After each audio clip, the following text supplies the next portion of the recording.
Alice had a crucial appointment that morning, and she knew that her performance would be decisive for her future in the company. However, the young woman did not imagine that before that, she would have to act like a heroine to save a man's life, a courageous act that would end up costing her the job. Hello, my friends. I am Linda, and this is Linda's Love Stories. I hope you enjoy this story. Alice woke up to the shrill sound of the alarm clock, her heavy eyes slowly opening to stare at the white ceiling of her small apartment.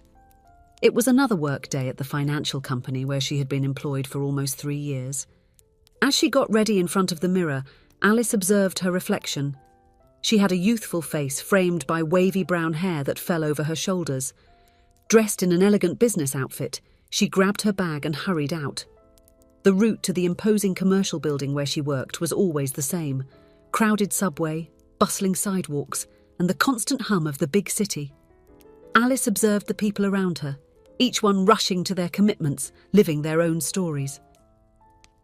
Before entering the building, Alice made her usual stop at the corner coffee shop.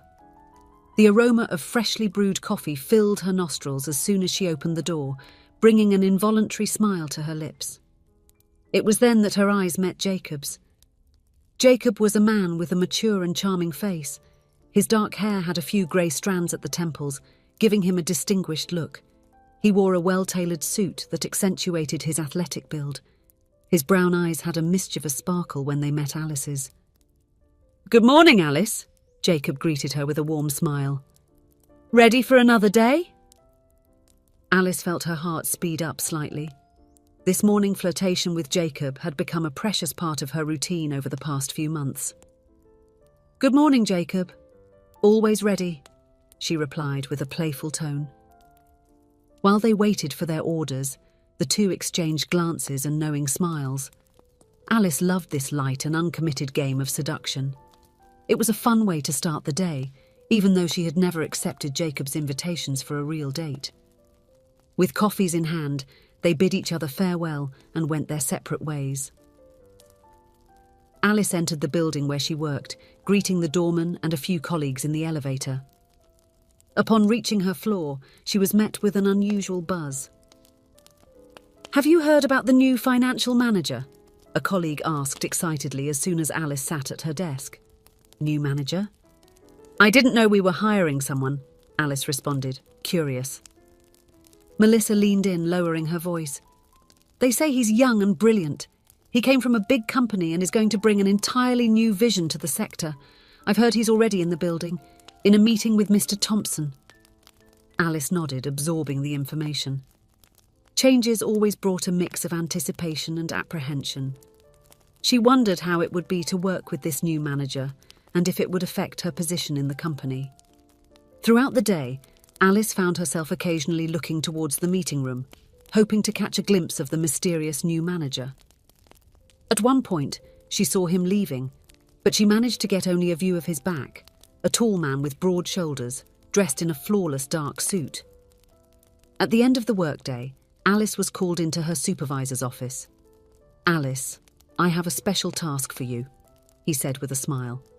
"I want you to prepare the welcome presentation for the new financial manager.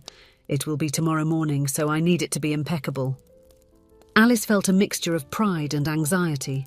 It was an opportunity to stand out, but also a great responsibility. "You can count on me," she responded confidently. That night, Alice stayed up late working on the presentation. She wanted each slide to be perfect, every piece of information accurate and relevant. When she finally went to sleep, it was already past midnight, but she felt satisfied with the result. The following morning, Alice woke up earlier than usual, anxious for the big day. She carefully chose her outfit, a navy blue dress that fit her well, paired with a light blazer. She wanted to look professional and confident. As usual, she stopped by the coffee shop. Her heart skipped a beat when she saw Jacob. He looked especially smart that day, wearing a grey suit that seemed tailor-made. "Going to a wedding today, Jacob?" Alice teased, a mischievous smile on her lips. "I hope it's not yours, or I'll be heartbroken." Jacob laughed, his eyes sparkling with amusement. "A wedding? Only if you're the bride," he replied, joining in the fun. Then his face took on a more serious expression, although he was still smiling. Actually, today I start a new job. Alice raised her eyebrows in surprise. Really? That's great, Jacob. Congratulations. Thank you, he replied, adjusting his tie. Then with a hopeful look, he added, how about you finally accept my invitation and we go out for dinner tonight to celebrate my new job? Alice hesitated for a moment. Normally she would decline, keeping that relationship at the level of casual flirting. But today, fueled by her own excitement about the presentation she was going to give, she felt bolder. I think this is a good reason for a dinner, she responded with a smile. Jacob's eyes lit up at the positive reply. They exchanged phone numbers and agreed to meet later. They left the cafe together, excitedly chatting about their plans for the evening. Then it all happened within seconds. Distracted by the conversation and with his eyes fixed on Alice, Jacob didn't realise he was nearing the edge of the sidewalk. Alice, however, saw the bus approaching quickly. "Jacob, watch out!" she shouted, her body acting on instinct. With a swift motion, she grabbed Jacob's arm, pulling him back with all the strength she could muster. The tug was sufficient to pull Jacob out of the bus's direct path, but not enough to completely avoid the impact. The vehicle's mirror struck the side of Jacob's head, causing him to stagger backward and fall onto Alice. The world seemed to turn in slow motion. Alice felt Jacob's weight on her, heard the frightened screams of the people around them, and the piercing sound of the bus brakes. Her heart was racing, a mix of fear and adrenaline coursing through her veins. "Jacob! Jacob, are you okay?" she called, her voice trembling with concern. But Jacob did not respond, remaining motionless on top of her. Soon a small crowd gathered around them. Someone shouted that an ambulance was on the way. Alice, still trapped under Jacob's body, tried to stay calm, checking his breathing and pulse, relieved to find that both were present. When the ambulance arrived, the paramedics acted quickly, placing Jacob on a stretcher. Alice insisted on accompanying him to the hospital, her own body aching from the impact of the fall being ignored in light of her concern for Jacob. At the hospital, Alice waited anxiously for news, pacing back and forth in the waiting room. After what seemed like an eternity, a doctor appeared to speak with her. Mr. Jacob is out of danger," the doctor informed with a reassuring smile. "Despite the impact, there were no serious injuries. He is conscious now, but we will keep him under observation for today, just as a precaution." Alice let out a sigh of relief, feeling as if a huge weight had been lifted from her shoulders. "Can I see him?" she asked hopefully. The doctor nodded. "Sure, but just for a few minutes. He needs to rest." Alice entered the room quietly. Jacob was lying in bed, a bandage on his temple. His eyes opened at the sound of her footsteps, and a faint smile appeared on his lips. "My heroine," he murmured. Alice felt tears welling up in her eyes. "Jacob, you gave me quite a scare." "Sorry about that," he replied, his voice still a bit hoarse. "I guess I'll have to postpone our celebration." Alice laughed softly, relieved to see that he still had his sense of humour. "We have time for that. The important thing is for you to get well." They talked for a few minutes until a nurse came in, indicating that the visiting time was over. Alice said her goodbyes. It was only when she left the hospital that Alice realised two things. First, that her cell phone had broken in the fall, and second, that she was terribly late for work. With a jolt of panic, she ran to catch a taxi. Upon arriving at the office, Alice was immediately called into her supervisor's office. His face was red with irritation. "Alice, where have you been? Everyone was waiting for you to organise the welcome for the new manager." "I'm sorry, sir," Alice began, trying to catch her breath. "There was an accident. I had to accompany someone to the hospital." The supervisor frowned. "An accident? With whom?" Alice hesitated for a moment. A friend." The supervisor's expression hardened. "Alice, did you abandon an important responsibility to chase after a boyfriend?" "It's not exactly like that," Alice tried to explain, feeling increasingly uncomfortable. It was a real emergency. My phone broke. I couldn't give notice. Where is the new manager? I want to apologize in person. He hasn't arrived yet. We don't know the reason, but that doesn't matter now. Alice, you know that you and your department colleague Thomas are occupying similar positions, and a cut was already planned. Your irresponsible behaviour today just made my decision easier, said the supervisor with a firm voice. Alice felt as if the ground had disappeared beneath her feet. What do you mean? The supervisor sighed heavily. I'm sorry, Alice, but we are terminating your contract with the company. Please go to the department to settle the details of your departure. Alice left the room in a state of shock. Her world seemed to have turned upside down in a matter of hours. She packed her things in silence, ignoring the curious looks and whispers from her colleagues.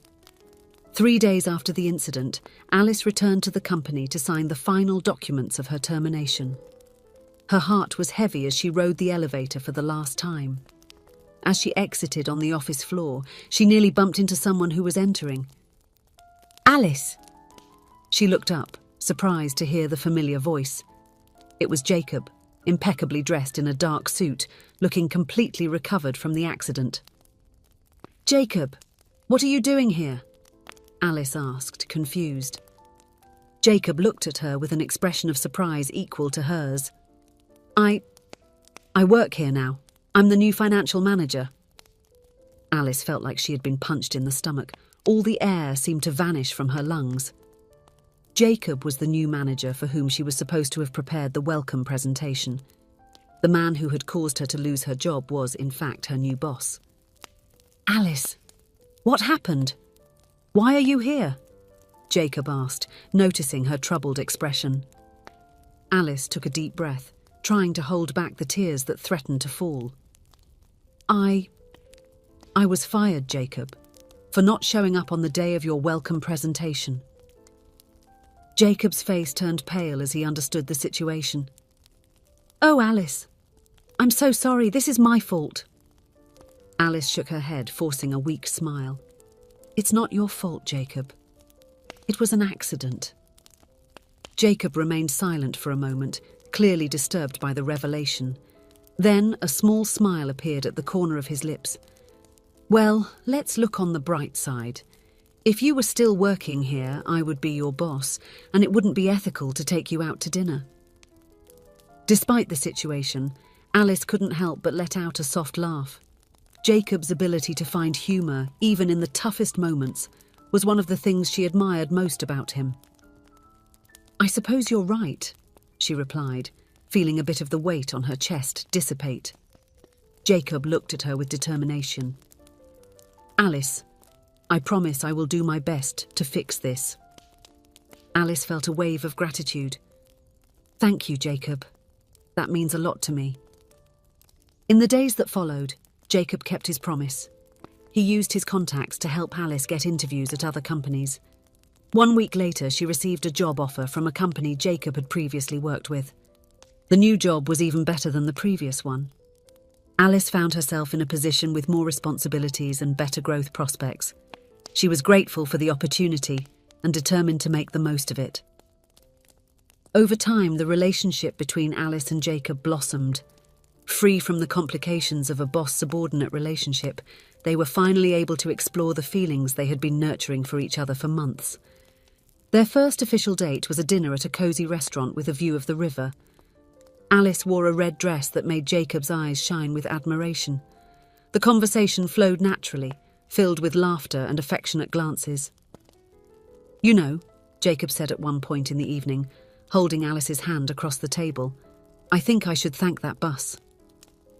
Alice raised an eyebrow, amused. Oh, really? And why is that? Jacob smiled, his eyes fixed on hers.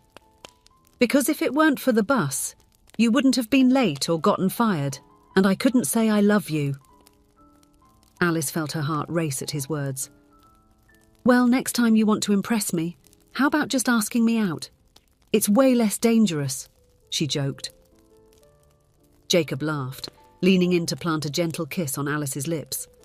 I promise that from now on, I'll keep our dates accident-free. Life had a funny way of working out, Alice reflected. She had lost a job but gained a better opportunity. More importantly, she had found someone who made her smile every day, someone with whom she wanted to share not just breakfasts but also dinners, weekends, and who knows, maybe a whole lifetime. If you enjoyed, please give it a like and subscribe to the channel. Leave a comment with a number from 1 to 5 to let us know how much you liked the story. Also, watch the video that is currently on your screen. See you soon.